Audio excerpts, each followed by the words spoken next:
This is a Dyson V6 Animal. Yes, a machine that we have seen before on this channel. We are seeing now again, and we are likely to see in the future, because I like to keep doing refresher videos on these things, because, you know, the things might be different. That is a tribute. I don't think this is anything too fancy though. We turn it on. It's spinning now.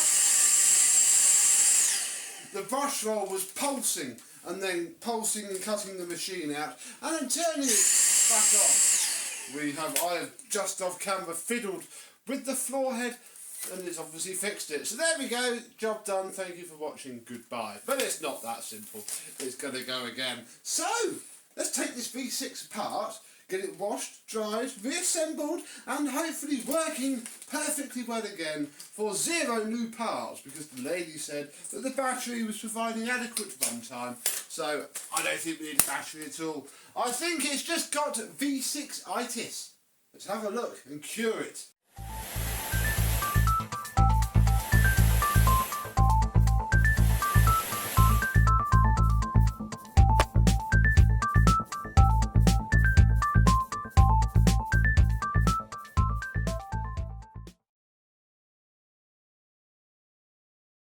Yes, hello my vacuum cleaner chums, how are you today? Yes, we have ourselves another very nice Dyson V6. This is a very common job that I get in now, doing these, and it's always the same issue.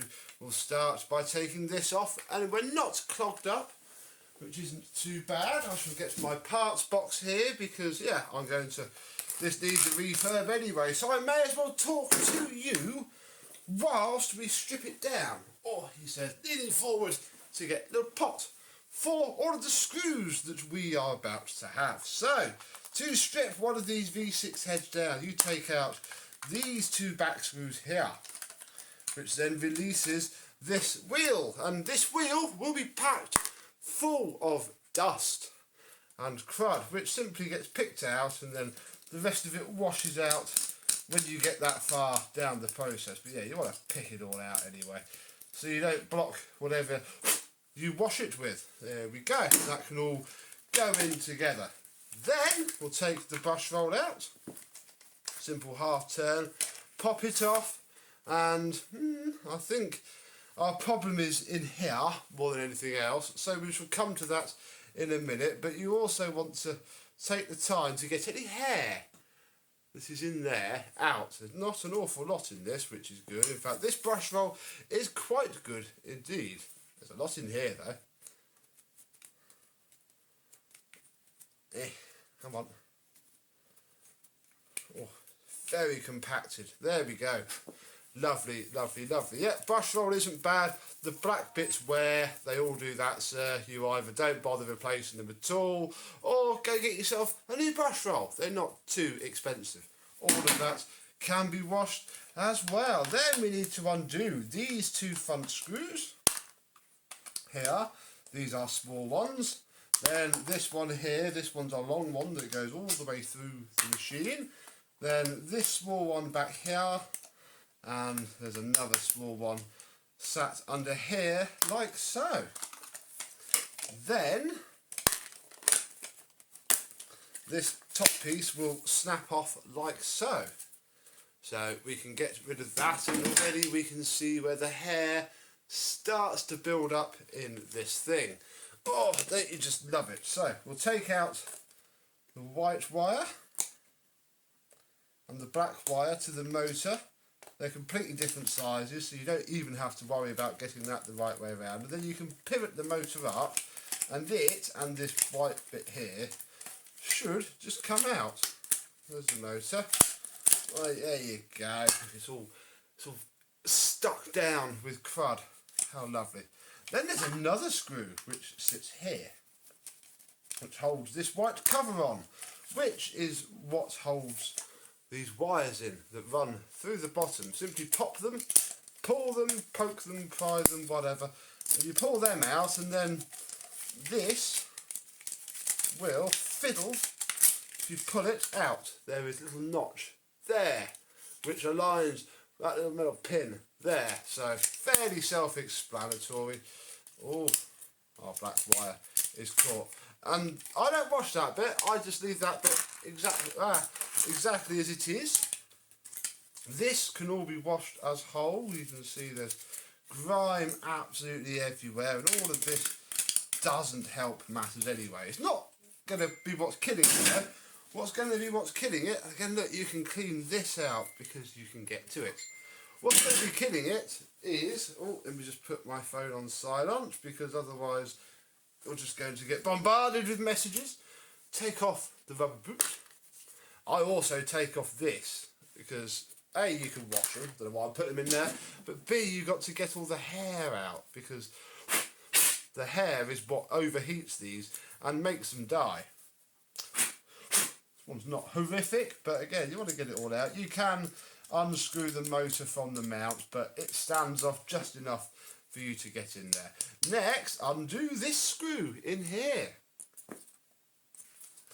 Which, and then you've got to be a bit careful here because you don't want to snap that bit there, so you have to be a little bit careful. You pull off the belt spindle, and then with your flat small screwdriver, pop this middle part out here, which gives you the bearing, and this one's not actually as hairy as I thought it would be. These are packed with hair normally. I think I just got lucky with this one, and what it actually is just dry rather than packed up with hair. So we shall look at that in a minute because we may as well. That can all go in there. That's our head stripped down. It's that simple. Don't strip the one down. You can't do anything with it. The ends are, well, you could if you really tried. The ends are riveted on underneath all of this, but just don't. Just don't. Next, well, we've got to empty our Dyson. Lovely. And then you push down again, which pops the bin, oh my goodness, off. Very hairy and fluffy this is. Sticking with the bin, why did I dump that out there? Get your screwdriver and just pop the hinges off the flap. This washes whole. It will dry, it's only low voltage electrical connections. This, take the seal off of there, be very careful you do not snap that bit there, otherwise you is going to eBay to look for a replacement bin unit. Oh, I can already see the telltale red signs of brick dust. How lovely. Next, you need to get to those two little white clips deep down there, like so. And the best way to do it is to get a screwdriver into each of them, push them down, and then push this back. You will hear a horrifying cracking sound, but they just pull off like so. And here we have our back end.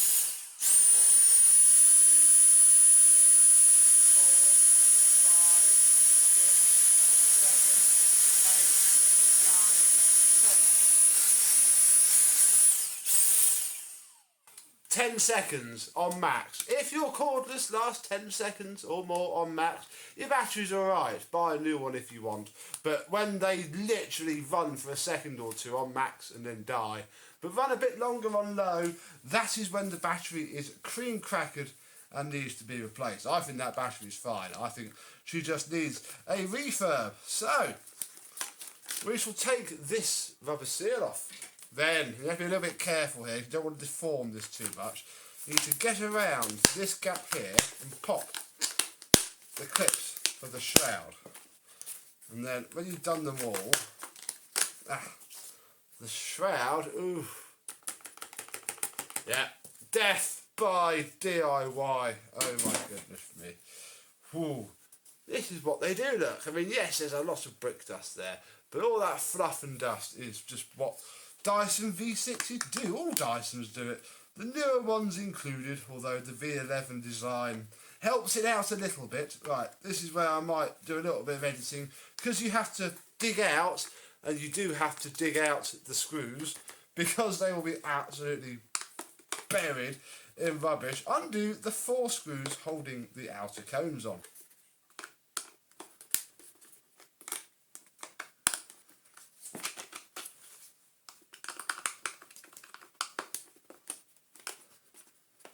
sorry, five screws. I don't know what size these are because that's worn off there. I think they're just T8, T7 or T8. They're tiny. Anyway, there you go there. And yeah, here is the first layer of our Cyclone, all nicely covered in brick dust. Oh, look, we have the startings of clogged Cyclones themselves. Obviously Dyson never really managed to fix that, even on the kinetic models, especially when you use them for DIY. They will also do it. This one, however, does seem to have just been plugged up by some ordinary fluff. So there we go. Into the wash that can be heated. We'll come to the filter in a second, and then you give it another tappy tap, because under here are 4 screws in here and 2 screws here, and they've all got to come out. And again, you won't see them because they will be buried in plaster dust. One in the middle there, there's one in the middle here. Oh, that one's not undone. One here. And the last one here. 4 equally spaced in there. And then there's 2 more at the back here as well.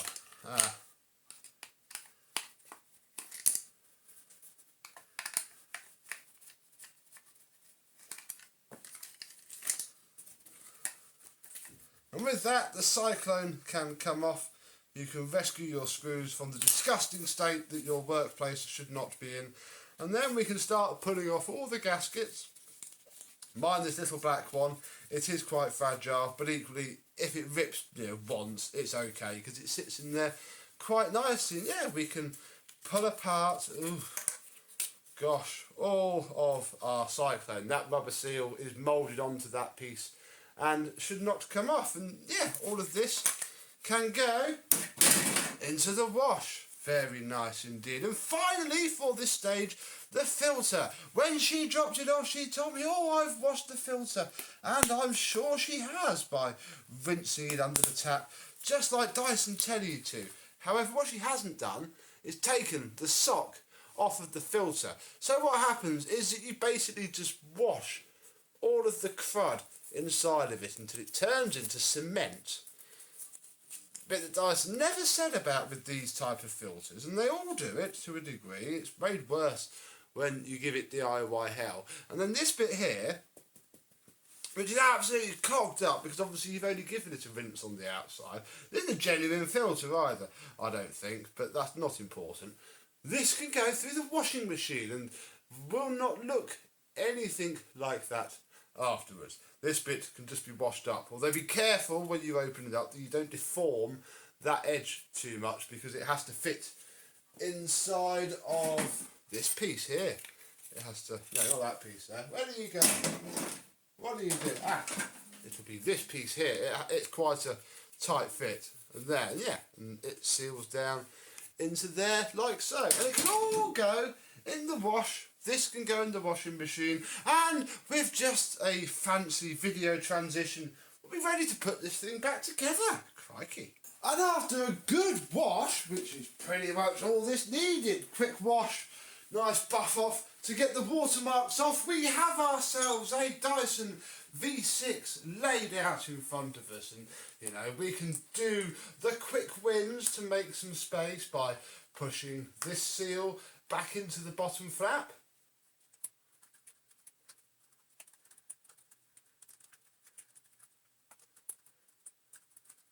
And then we can clip it back on to the bin just by lining up one side and giving the other a push. And instantly that is a big part out of the way, and I guess we don't need this until later. This, I took the battery out, gave it all a good clean up, and yeah, it is as good as it needs to be. So let's get on with Le Cyclone, and first we shall take our foam gaskets and pop them all onto here.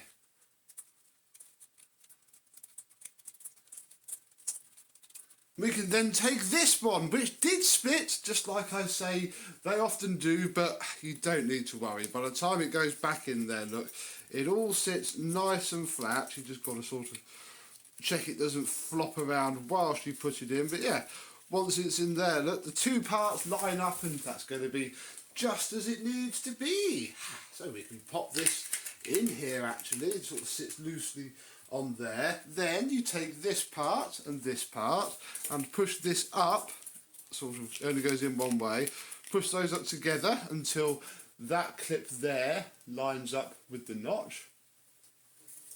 And this then drops down into here, making sure that this bit slides down nicely and isn't trapped on the side. Fairly easy to sort it out. If it does, you get the idea, and then you can sort of sandwich the two together.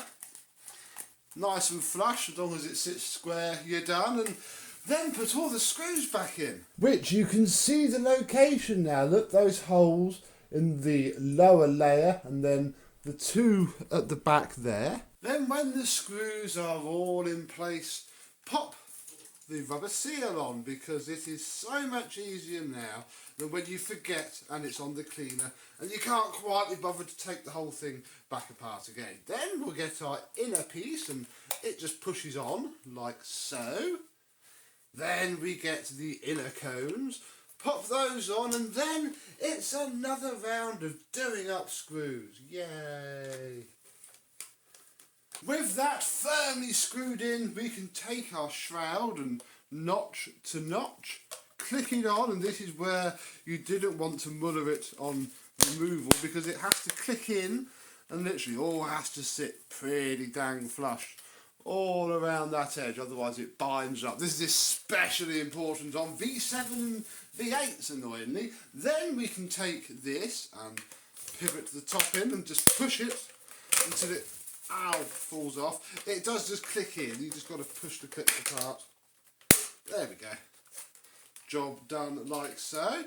Oh, pop the bottom flap off the bin.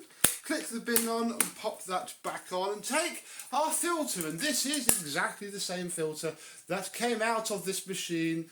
Nice soak in some hot water and biological washing powder for an hour or two, and a good rinse, got half of the dirt off, and then a nice trip through a long hot normal with, you know, clothes and whatnot, wash in the washing machine. Brand new indeed.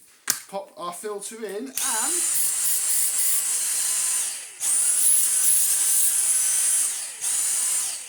one brand new, basically, Dyson V6. Apart from all of this malarkey here. So, we take our neck, get the wires and push them through and out of this hole. Then, fiddly alert, little gap there, to the metal bar there. And as long as you sort of keep rotating it and make sure you don't trap those wires, eventually you will have that. Very nice indeed. Then you take these wires and push them through the little hole here, which is as fiddly as it looks. Especially when you've got to step back a little bit to get it on camera. But yeah, just like that. Pull them through and push them just through the other side, like that. Now this bit's quite fiddly because it's all going to fall apart, isn't it, buddy? Yeah, it's all going to fall apart. You're going to come like that? Like so. Push this grommet, this is hateful part, this is. Push this grommet, which only really goes on one way, into this white part here. So it looks like that, nice and flush. And then making sure that this is pushed into this with any flex, you know, with a nice kink in it. This needs to go on there. Those wires need to go through there, and then once you've got this screw in, which is just a little stubby chap here, they won't separate now, that locks that on, so that's why you want to get that done quick, sharp, before it annoys the living heck out of you. Then we can concentrate on putting these wires through properly, and you have to do this, otherwise it won't sit right. You have to push. I mean, you can sort of see where it went. It's not exactly difficult, but yeah, you've got to push the wires down into their little slots, just like this, so that everything else fits on perfectly well. Marvellous. Next, we take a little side step to our motor, if you remember. Where did I... Aha! Here is the cheap, in fact, look, there is the price from Roberto Dias's emporium of pretty rubbish stuff, actually. Oil, put it in there, nice twisty, get that oil really circulating. Oh, that's just freed up so much. Then, one more for luck, and somewhere you will find your bearing cap. Just drop it on, and then again, fiddly, but as long as you don't mash it up too much, it just pops on, and eventually. Then with that screwed on, we can put our outer rubber pieces on, and again, these have to sit pretty exactly, otherwise it throws the whole thing to cock. And before we forget, slide our cap back on as well. Lovely, lovely. Little drop of oil, because this is a little bush bearing at the back, and it's never going to hurt it. There's no such thing as too much lubrication. And yeah, we now have ourselves a smooth turning assembly. So if your brush roll's pulsing like mad and driving you insane, there's your problem.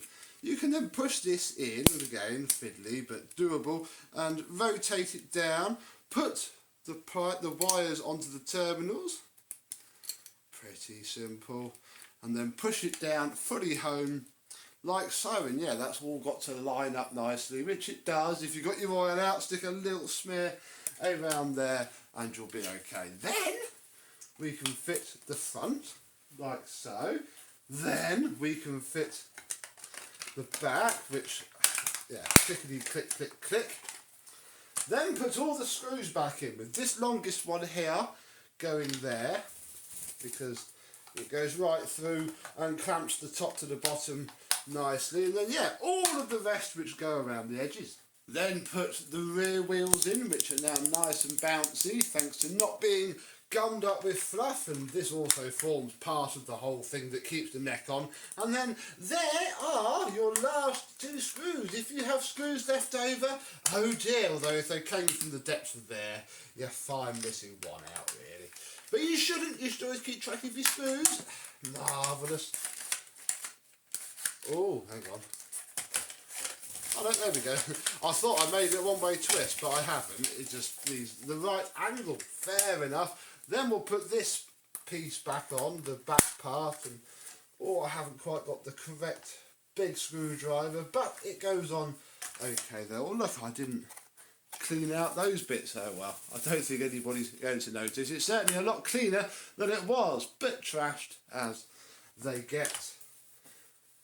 Brush roll end cap back on to the brush roll in. This bit you should do near weekly anyway. You won't have this problem, although you can't get into the bearing, you know, in the usual way that easily. Oh, find the wand. We best test this thing out and see if what we've done has fixed it. And I say fixed it loosely because the brush roll span before once we undid it. But now,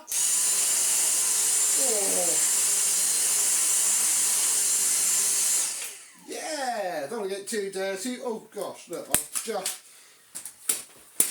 I've just moved that one pace forwards and look, big chunk of fluff into the customer's nice clean Dyson.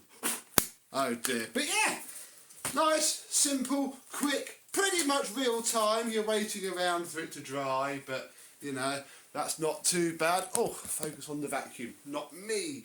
But yeah, how to put your very expensive, at the time, Dyson V6 of any race, religion, creed or colour back to brand new condition. Comment down below if you found it handy, and thank you very much for watching, and I, and maybe another V6, will see you soon. Bye bye.